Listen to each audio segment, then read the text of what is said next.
நம்முடைய போக்குவரத்து மேலாளர்கள் அலுவலர் காரணமாக நம்முடைய உரையை துவக்குவார். அனைவருக்கும் மாலை வணக்கம். இந்த விழாவின் கதாநாயகன் திரு உதயகுமார், அவருடைய குடும்பத்தினர், உறவினர்கள்,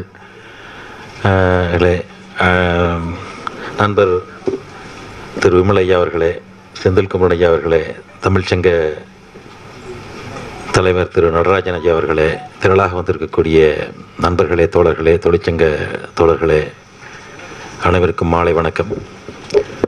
திரு உதயகுமார் ஒரு பண்பட்ட மனிதர், ஒரு நிறைய நற்குணங்களை பெற்றவர் அப்படின்னு நிறைய பேசுனாங்க. நம்ம கேட்குறது மிக மகிழ்ச்சியாக இருக்குது. ஏன் அப்படின்னா, அவர் மனிதனாக பிறந்த நற்குணங்கள் எவ்வளோ அடுக்கிட்டு போகுதோ அந்தளவுக்கு நல்ல மனிதன் ஆகிறான்னு அர்த்தம். மனிதன் உயர்ந்து கொண்டே போகிறான் என்று அர்த்தம்.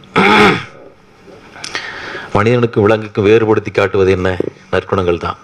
அதை நிறைய நற்குணங்களை பெற்றிருக்கிறாரு. அமைதியானவர், அன்பானவர், பண்பானவர், எல்லாருக்கும் உதவக்கூடியவர், மனிதநேயம் மிக்கவர், அப்படி நிறைய அடுக்கிட்டு சொல்லிகிட்டே இருந்தாங்க. ஸோ அப்படிப்பட்ட நற்குணங்களை பெறது ரொம்ப கஷ்டம். அதே மாதிரி இந்த கலைத்துறையில் நற்குணங்களோடு கலைத்துறையில் இருக்கிறது அப்படிங்கிறது அதை விட மேம்பட்டது. ஏன்னா இந்த மக்கள் இந்த கலைத்துறை மக்களுக்கு என்ன அப்படின்னா, மக்களை பண்படுத்துவதே கலை தானே. அது கவிதையாக இருக்கலாம், அல்லது நடிகராக நாடக நடிகராக இருக்கிறார், சினிமா நடிகராக இருந்து கொண்டு இருக்கிறார்.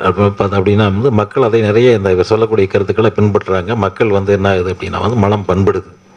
ஸோ மனிதன் மீண்டும் மின்னல தோய்த்தெடுக்கப்பட்ட மனிதனாக, நற்பணமுள்ள மனிதனாக, சமுதாய வளர்ச்சியை ஒரு மேல்நிலைக்கு வருகிறது என்று சொன்னால் அது கலையின் பங்கு, பெரும் பங்கு.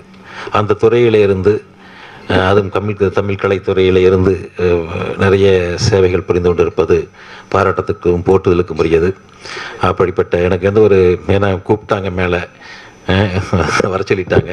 அவருடைய வாழ்வில் இந்த நீண்ட 38 வருட காலம் இந்த சென்னை துறைமுகத்தில் பணியாற்றி சிறந்த சேவை செய்திருக்கிறார். அதற்கு நமது வாழ்த்துக்கள். வரும் காலங்களில் அவர் மனநலத்தோடும் உடல்நலத்தோடும் இருந்து மீண்டும் இந்த சமுதாயத்திற்கு பணியாற்ற வேண்டும் என்று வேண்டி வாழ்த்தி விடைபெறுகிறேன். நன்றி. நன்றி ஐயா. தங்களுடைய அதிகமான வேலை இருந்தாலும் எங்களுக்கு நேரம் கொடுத்து வந்ததற்கு மிக்க நன்றி.